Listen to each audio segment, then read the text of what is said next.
2-by-2 formation, and Dillon Gabriel picking a side, going to it quickly, being really decisive in the 2-minute drill.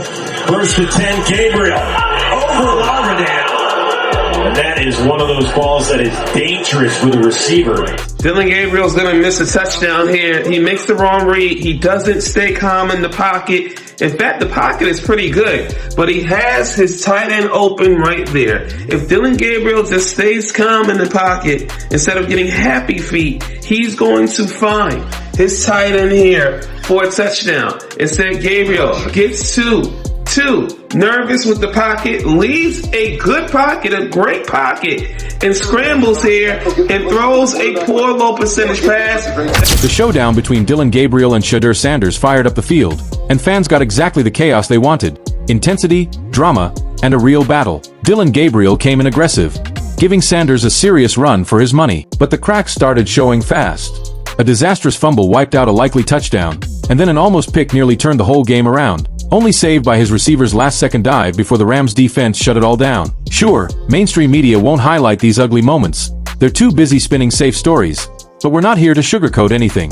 We're breaking it all down: the big plays, the brutal mistakes, and what it really means for the future. A little bit of pressure there from the right tackle, getting pushed into the quarterback, but Dillon Gabriel does a great job.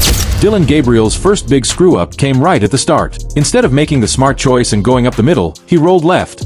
And that's when everything started falling apart. Under pressure, he couldn't plant his feet, couldn't throw cleanly, and the ball just slipped out of his hand and hit the turf. Just like that, a golden touchdown chance vanished, killing all the momentum his team had worked for on that drive. And just when it seemed like Gabriel was finally getting into a rhythm, disaster hit again. Standing easy in the pocket with no real pressure, he had a perfect shot at hitting his wide receiver on the right. The guy was wide open, ready to break away for a big play.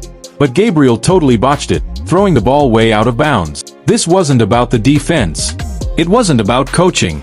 It was just a straight-up blown opportunity. And now, it's not looking like a fluke. It's looking like a trend. Sure, Gabriel can pull together a few solid drives, like he did today. But eventually, the same old problems show up again. His throws go wild. He loses control of the ball. And suddenly the other team gets handed momentum like a gift. We saw it again today. What should have been a routine play turned into a risky moment for the other side. And this isn't new. Remember the last game when his wild pass turned into a turnover that led straight to a touchdown? That's the loop he keeps getting stuck in. Let's take a closer look at that moment. So far. And this one is picked off and going back the other way. Back the other way. Now it's a foot race, and that is that. Analysts broke down that throw from the last game and didn't hold back on the obvious. Dillon Gabriel should have thrown a sharper, cleaner pass. The window was there, the timing was perfect, but the throw just didn't land. Still, they tossed him a little credit for playing it safe. Instead of forcing a risky throw to a tightly covered receiver that could have easily turned into an ugly interception, he held back. That hesitation probably saved him from a total disaster, but it also exposed the real problem. When the heat is on, Gabriel just can't close out plays the way a top-tier quarterback is supposed to. Whenever you have this much traffic, that many bodies in the same spot, in the same space, do not throw that ball, Dillon. Do not throw that ball. He knows that, and the end result, as we'll see right here, is a pick six. Now, I'm glad he didn't go the Baker Mayfield route and try to make the tackle because... And in today's game, Dillon Gabriel even tried to take control himself with a run up the middle. But that plan fell apart instantly. Jihad Campbell read it like a book, closed in fast, and took Gabriel down for a sack. This wasn't just a busted play, it was a clear reminder of the limits Gabriel's dealing with. If he can't make it work here, what's he going to do in the NFL, where defenders are quicker, stronger, and way less forgiving? Mistakes like this make people seriously question if his style can survive at the next level. Gabriel's pocket presence is looking like a huge liability. Instead of staying calm, reading the defense, and making a smart throw, he rushed into a terrible call that ended up hurting his team. What should have been an easy touchdown setup turned into a wasted shot as his throw missed badly and landed in the other team's hands.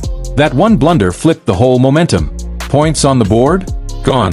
Another turnover instead. The kind of mistake that changes games, and shows just how much Gabriel still has to figure out.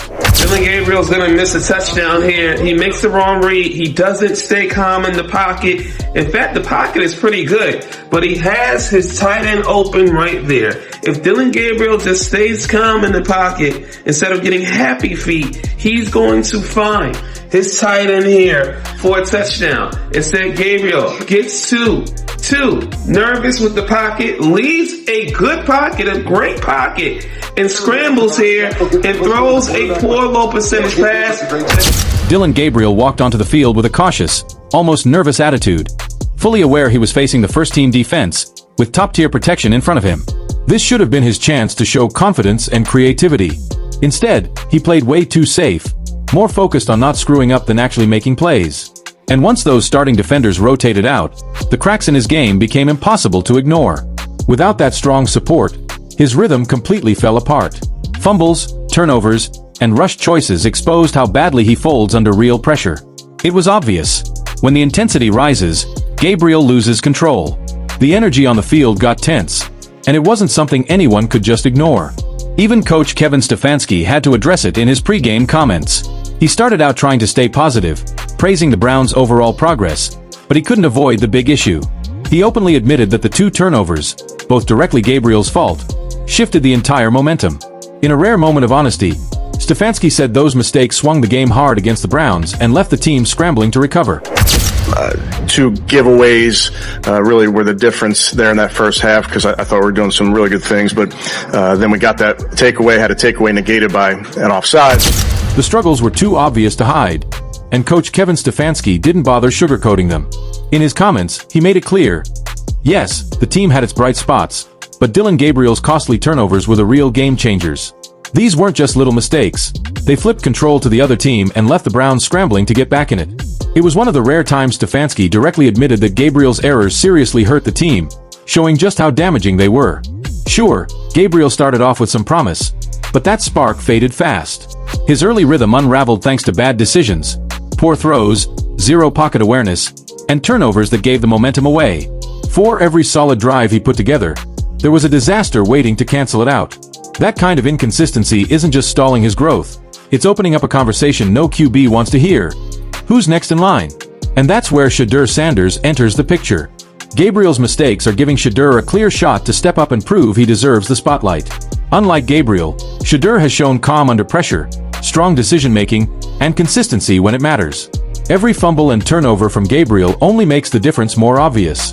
The Browns and their fans don't just want a quarterback who starts well, they want one who can close out games.